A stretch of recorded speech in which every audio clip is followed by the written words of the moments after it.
chair, kita boleh bawa sendiri sampai dekat dalam. Cuma pastikan kena yang boleh buka tau, dia punya bateri. So bateri kita boleh dalam bag. Yang ni dia akan kita cari tempat naik kat depan kapal. Tu dia penjelasan Cik Ngan masa Cik Ngan nak bagi tahu yang Cik Ngan nak bawa mak kali ni special PJLS kali ni pergi Cape Town bawa mak, dan mak Cik Ngan nak prepare wheelchair untuk dia supaya ada apa-apa nanti Cik Ngan tak pening kepala, mak pun happy untuk berjalan sekiranya memerlukan. Setiap kali PJLS kami mesti diberi goodies lah, macam cenderahati daripada pihak TA. And then kami akan berkumpul, jumpalah mentor masa ni lah. Semua orang akan jumpa, meet each other daripada negeri lain. Brunei pun ada, Indonesia pun ada, Jepun pun ada kawan-kawan kami tuan-puan. Dan ada sesi bergambar dan juga ambil cenderahati pada public goal pula.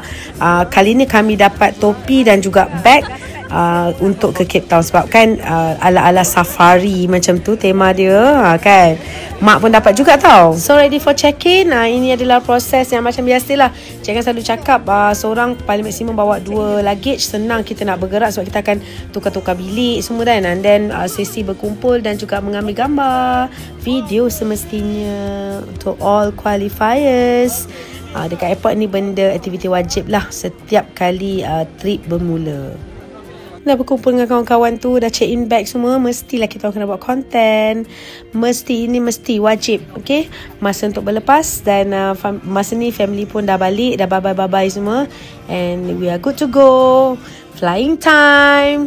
Bila dalam flight, definitely kami akan disajikan dengan makanan yang sedap. Masa ni dengan one of the crew dah sampai tergelak-gelak dah, sebab setiap kali sampai dekat seat kami, makanan yang jadi pilihan dah tak ada. So of course the lady macam bagi pilihan yang tak ada, and it's okay. So this is one of the experience yang mungkin orang tak pernah terbang dengan penerbangan yang panjang. And you all kena tahu yang the food is good, and kru pun baik sangat. So kita orang teruskan perjalanan. And usually kalau untuk 7 jam punya penerbangan akan ada 1 meal and snacking. Tapi banyak kali lah untuk minuman yang dihidang di dalam cabin. Actually lepas saja 7 jam kami sampai di airport Dubai. Dekat Dubai kita lepak dalam 4 jam. Lepas tu kami teruskan penerbangan another 10 hours. Okay, baru sampai di Cape Town. Ya Allah, penatnya lebih daripada 24 jam dekat luar. And akhirnya kami sampai dengan selamat. Inilah dia Cape Town International Airport. Korang boleh nampak beratur kan. Tapi Cik Ngan special sebab Cik Ngan ikut mak. OKU lah kan, sebab pakai wheelchair, dan Cik Ngan dapat fast lane. Okay, so pergi depan terus. Dan of course I'm the first one yang jejak di Cape Town Airport untuk keluar menghidup udara. Jongkok emas paling besar, kalau korang tengok kat Pabigo pun kalah.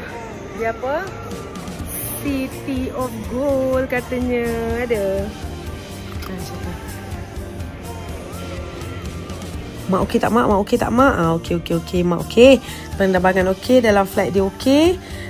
Cik Ngan pula yang sebenarnya tumbang ya, sebab tak sangka udara di Cape Town sangat-sangat sejuk. Dan kami proceed, bas dah datang ambil, semua grup dah berkumpul. Inilah pengenalan kepada City of Cape Town.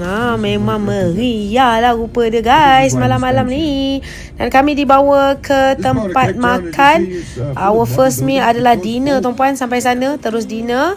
And first dinner pun dah awesome dah. Tempat yang cantik, makan yang sedap. Kami berkumpul sesama PGBO. And untuk grup B ni sekitar 80 orang lah. Sekitar 80 orang ada. And kami ada 4 grup. Okay, 3 grup A, grup B ada 2 dan 1 grup C. Okay, jadi tuan-puan kali ni Pabligo bawa 385 qualifier. Semua performer Pabligo untuk mereka taja percutian mewah. Mewah tak mewah, kalau korang tengok makan bukan makan biasa. Semuanya telah disediakan tanpa kami perlu keluarkan duit sendiri tau. This is our menu of the night. Butternut, main course, and ginger ice cream. Okay, dah habis makan. Of course, kita orang kena balik sebab terlalu penat. And dah sampai hotel. This our first hotel, iaitu Orange Hotel. Luar dia nampak biasa-biasa guys. Tapi kalau korang tengok kat dalam kena tengok kat dalam. Bilik yang paling penting ni. Macam ni bilik pertama Cik Ngan dengan Mak. Saksikan. Dah angkat beg, dah tolak beg. Cik Ngan dapat bilik di tingkat 5. Okay. Masih ingat lagi nombor bilik 508. Tada! Tu dia. Dekat luar kita dah macam, besar ke bilik ni? Macam tu kan. Bila masuk kat dalam, memang besar lah guys. Hello. Korang masuk kat dalam ni, siap ada pantry lagi. So, I rasa macam ni sweet lah. Dia maknanya memang orang boleh stay lama. Korang tengok cantik ke tak cantik. This is our first room di Orange Hotel Cape Town. And it's spectacular. Boleh cakap macam tu tuan-puan sebab ia adalah betul mata mewah berdepan dengan City of Cape Town. And korang rasa harga berapa? Okay, jom kita sambung part 2 hari yang kedua. Tada!